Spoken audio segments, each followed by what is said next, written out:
नमस्कार। उत्तराखंड सामान्य ज्ञान वाणी प्रोग्राम में आपका स्वागत है। आज सेकंड लेक्चर है। कल हम लोगों ने उत्तराखंड इतिहास में प्रागैतिहासिक काल को पढ़ा था और आप लोगों ने उसकी वर्कबुक टेलीग्राम चैनल से डाउनलोड की होगी और उसको सॉल्व किया होगा। आज आपको आधे ऐतिहासिक काल या ज़्यादा बेहतर होगा कि हम उसको पौराणिक काल बोलें उत्तराखंड के संदर्भ में, उसको समझेंगे और उसकी वर्कबुक आपको टेलीग्राम चैनल से उपलब्ध हो जाएगी। ये वर्कबुक तो आधे ऐतिहासिक काल या जैसा कि मैं कह रहा हूं पौराणिक काल कहना ज्यादा सही रहेगा। लगभग 42 क्वेश्चन है।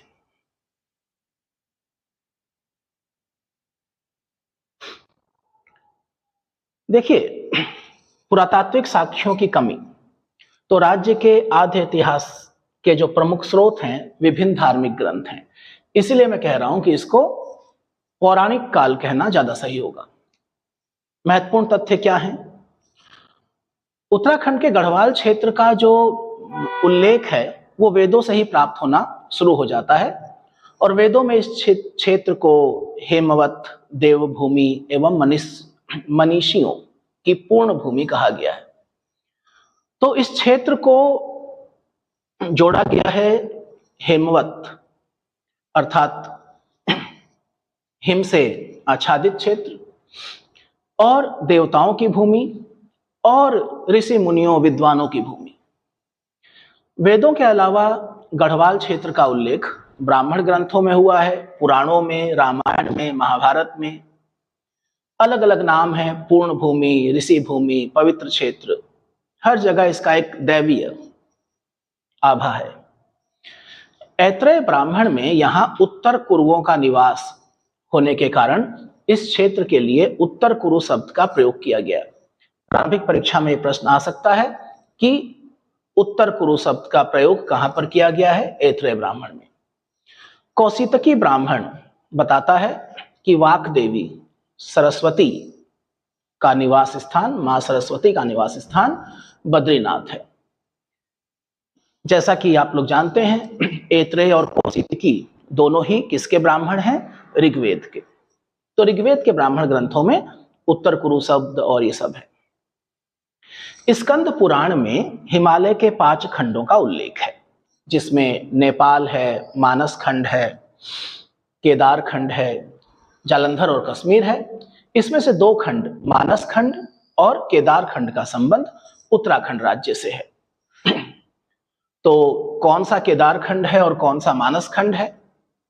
स्कंद पुराण के अनुसार माया क्षेत्र अर्थात हरिद्वार से श्वेत पर्वत हिमालय तक का जो क्षेत्र है वो केदार खंड है और नंदा पर्वत से टोंस व कालागिरी तक के क्षेत्र को मानस खंड कहा गया है, वर्तमान कुमाऊं क्षेत्र। बधाण का नंदा पर्वत इन दोनों खंडों की जो विभाजन सीमा है वहां पर स्थित है। पुराणों में मानस खंड और केदार खंड के संयुक्त क्षेत्र को उत्तरखंड, ब्रह्मपुर, खस देश, खस जाति के निवास की वजह से आदि नामों से संबोधित किया गया है। और बौद्ध साहित्य के जो पाली भाषा के ग्रंथ हैं वहां पर उत्तराखंड क्षेत्र के लिए हिमवंत शब्द प्रयुक्त किया गया है। बौद्ध साहित्य के पाली भाषा वाले ग्रंथों का मतलब है कि मौर्योत्तर काल से पहले की जो रचनाएं हैं, क्योंकि मौर्योत्तर काल में जो बौद्ध ग्रंथ हैं उनकी भाषा संस्कृत हो गई थी। अब इसके बाद गढ़वाल क्षेत्र को हम थोड़ा डिटेल में पढ़ लें। तो जैसे यहां पर हमने पहले देखा कि वैदिक काल में इस क्षेत्र को हेमवत कहा गया है, महाभारत में इसके लिए उत्तर कुरु शब्द है, पुराण काल में इसको केदारखंड कहा गया है और पुराणोत्तर काल में इस क्षेत्र को केदार मंडल, बद्रिका क्षेत्र, तपोभूमि, किरात मंडल आदि नामों से जाना जाता था। प्रारंभिक परीक्षा में इसमें से कुछ भी पूछा जा सकता है। कैसे इस क्षेत्र का नाम गढ़वाल इस्तेमाल होने लगा? इस क्षेत्र के जो 52 पहाड़ी किले थे, 52 जो गढ़ थे, उन्हें पवार शासक अजयपाल द्वारा जब जीत लिया गया तो इसको संयुक्त तौर पर गढ़वाल कहा जाने लगा। ऋग्वेद में वर्णन है छोटे छोटे किलों का निर्माण इस क्षेत्र की विशेषता रही है। असुर राजा संबर के 100 गढ़ का उल्लेख है और एक शक्तिशाली शासक जिसको पराजित करने के लिए सुदास, जो कि भरत जन के प्रमुख थे, उन्हें देवराज इंद्र की मदद लेनी पड़ी।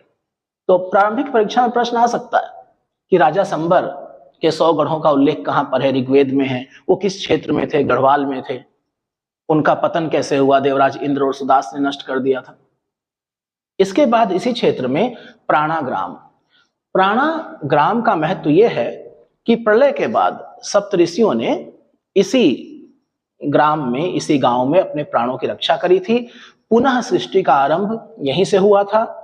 इन सप्तऋषियों में मरीच, अंगिरा, अत्रि, अगस्त्य, भृगु, वशिष्ठ, मनु के वंश शुरू हुए। यहीं पर कुबेर की राजधानी अलकापुरी है, जिसे मनुष्यों के आदि पूर्वज मनु का निवास स्थान कहा जाता है। ये सब जानकारियां कभी न कभी उत्तराखंड के अलग अलग एग्जाम्स में पूछी जा चुकी हैं अलग अलग तरीके से। ब्रह्मा के मानस पुत्रों का निवास स्थल भी गढ़वाल ही माना जाता है। दक्ष, मरीचि, पुलसत्य, पुलह, ऋतु और अत्रि। कुछ इतिहासकारों का तो ये भी मानना है, जैसे डॉक्टर शिवानंद नौटियाल, कि ऋग्वेद में जो सप्त सैंधव क्षेत्र है, वैसे आम मान्यता है कि वो सप्त सैंधव क्षेत्र अफगानिस्तान, नॉर्थ वेस्ट इलाका, पंजाब, उस क्षेत्र में सिंधु और उसकी सहायक नदियां हैं। लेकिन डॉक्टर शिवानंद नौटियाल, भजन सिंह, हरिराम धस्माना जैसे इतिहासकारों का मानना है कि ऋग्वेद में जिस सप्त सिंधु देश का उल्लेख है वो यही क्षेत्र है, अर्थात गढ़भूमि, गढ़वाल ही है। इस क्षेत्र के बद्रीनाथ के पास जो गणेश गुफा है या नारद गुफा है, मुचकुंद, व्यास, स्कंद गुफाएं हैं, यहीं पर वैदिक ग्रंथों की रचना की गई थी और ऋग्वेद में वर्णित सरस्वती नदी का संबंध भी यहीं से है, हालांकि इसकी मान्यता कम है। टिहरी गढ़वाल की एक पट्टी हिमयाण में विसोन नाम का एक पर्वत, जहां पर वशिष्ठ गुफा है, वशिष्ठ कुंड है, वशिष्ठ आश्रम है। प्रारंभिक परीक्षा में प्रश्न आ सकता है कहां पर है, किस पर्वत पर है।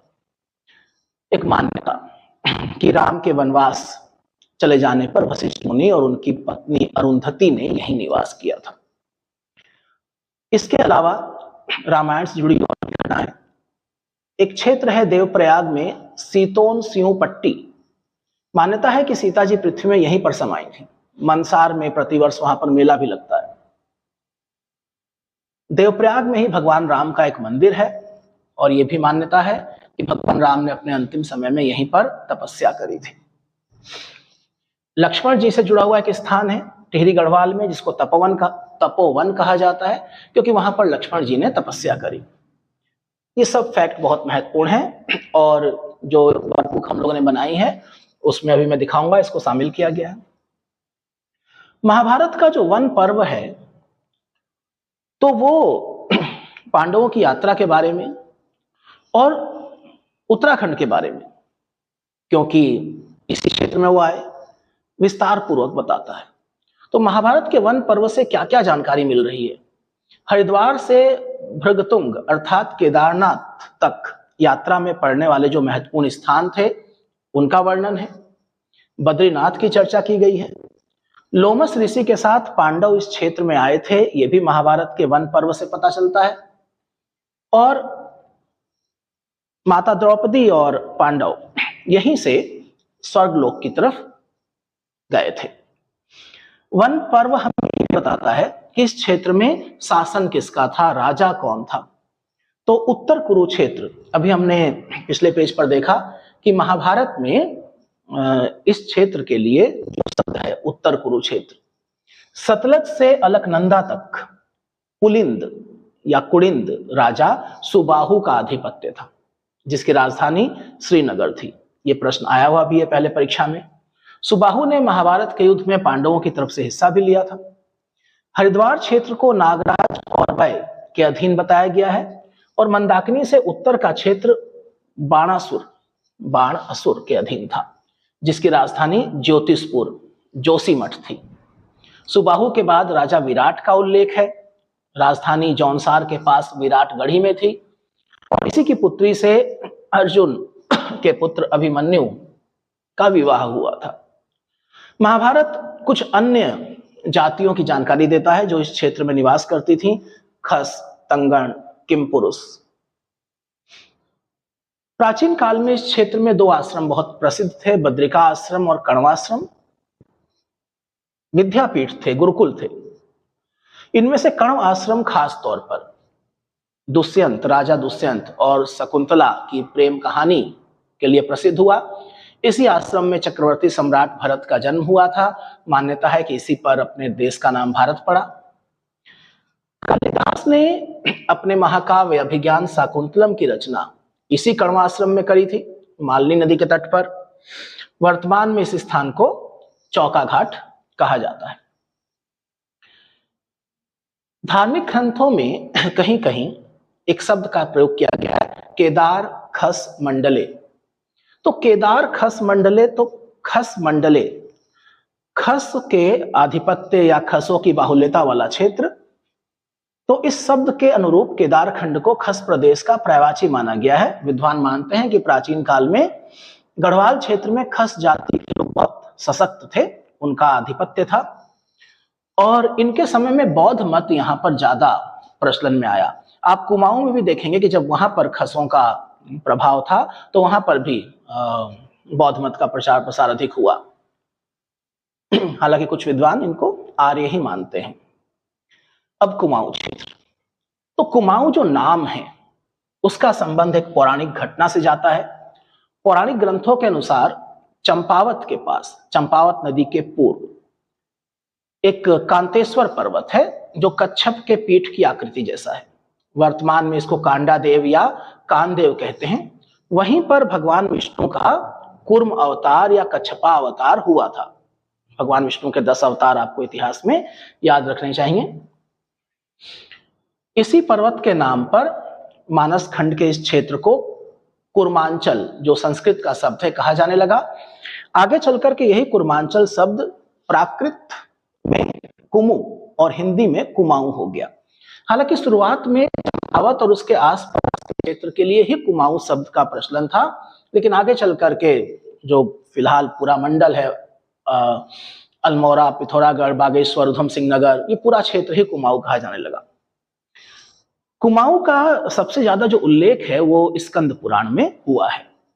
स्कंद पुराण के मानस खंड में हुआ है। ब्रह्म और वायु पुराण यहाँ की कुछ आदिम जातियों का उल्लेख करते हैं कि यहाँ पर किरात रहते थे, किन्नर रहते थे, यक्ष रहते थे, गंधर्व रहते थे, विद्याधर रहते थे, नाग भी यहीं पर रहते थे। ऐसे ही महाभारत में भी इस क्षेत्र में किरात, किन्नर, यक्ष, तंगव, कुलिंद तथा खस आदि जातियों के निवास करने का उल्लेख है। कभी कभी यहाँ से टफ प्रश्न आ सकता है कि इनमें से वो 4 नाम लिखते कि किसका एक निवास स्थान नहीं माना जाता है, या टेक्स्ट का नाम देके कि महाभारत के अनुसार। अब यहाँ पर यक्षों के निवास की पुष्टि करने का एक साक्ष्य हमारे पास है, अल्मोड़ा में जाखन देवी मंदिर। और कुमाऊं क्षेत्र में अलग अलग जगहों पर नाग जाति के लोगों के निवास के प्रमाण हमारे पास हैं। बहुत मतलब प्राचीन काल से नागों के मंदिर हैं यहाँ पर। ऊपर महाभारत का जिक्र हुआ था, तो महाभारत में एक जगह कृष्ण ने कहा है कि नाग कहां पर नहीं है यहाँ हिंदुस्तान में। आपको कालिया नाग की कहानी याद होगी। तो यहां पर नाग एक जाति है। तो बेनी नाग, धौल नाग, काली नाग, पिंगल नाग, खरहरी नाग, बासुकी नाग, वर्कबुक में हमने इन सबके स्थान पूछे हैं कि ये हैं कहां कहां पर, ये पूछा जा सकता है। सबसे प्रसिद्ध जो नाग मंदिर है वो पिथौरागढ़ का बीनाग या बेनी नाग है। किरात, कुमाऊं के अस्कोट और डोडीहाट नामक स्थानों पर किरातों के वंशज रहते हैं और उन्होंने इस क्षेत्र में जो भाषा है उससे अलग अपने पुरखों की भाषा को बचाए रखा है, मुंडा भाषा। बाद की कुमाऊं की जातियों में खसों का भी उल्लेख मिलता है। और जैसा मैंने पहले बताया कि गढ़वाल के साथ साथ कुमाऊं में भी बौद्ध धर्म का प्रचार प्रसार खसों के समय में अधिक हुआ। और कुमाऊं में राजपूतों के प्रवेश से पहले खसों का ही प्रभुत्व था। तो इसके साथ ही आपका ये जो पौराणिक और आध्य ऐतिहासिक युग का इतिहास है वाणी बुक में, वो समाप्त हो जाता है। अब हम अगले लेक्चर में ऐतिहासिक युग के बारे में पढ़ेंगे। ये इसकी वर्कबुक है, देखिए आप इसको, जैसे मैंने लगातार मैं बता ही रहा हूं वर्कबुक को आपको कैसे प्रयोग करना है। आप इसको देख करके भरिए और फिर प्लेन सीट निकालिए प्रैक्टिस के लिए। तो उत्तराखंड में आद्य ऐतिहासिक काल, ये हेडिंग है। इसके बाद देखिए प्रश्न नंबर 1, गढ़वाल क्षेत्र का प्रथम उल्लेख कहां हुआ है? उत्तर कुरु शब्द का प्रयोग किस ब्राह्मण में किया गया है, इसके लिए किया गया है? कौशिकी ब्राह्मण के अनुसार वाक देवी का निवास स्थान कहां था? स्कंद पुराण में वर्णित 5 हिमालयी खंड, जहां पर एक शब्द लिख करके छोड़ दिया गया केदार खंड, मानस खंड। इसका आपको जरा डिटेल लिखनी है, 1-2 लाइनें लिखनी है कि किसको केदार खंड कहा जाता था, किसको मानस खंड कहा जाता था। इसी प्रकार से आप देखिए तमाम ये प्रश्न हैं।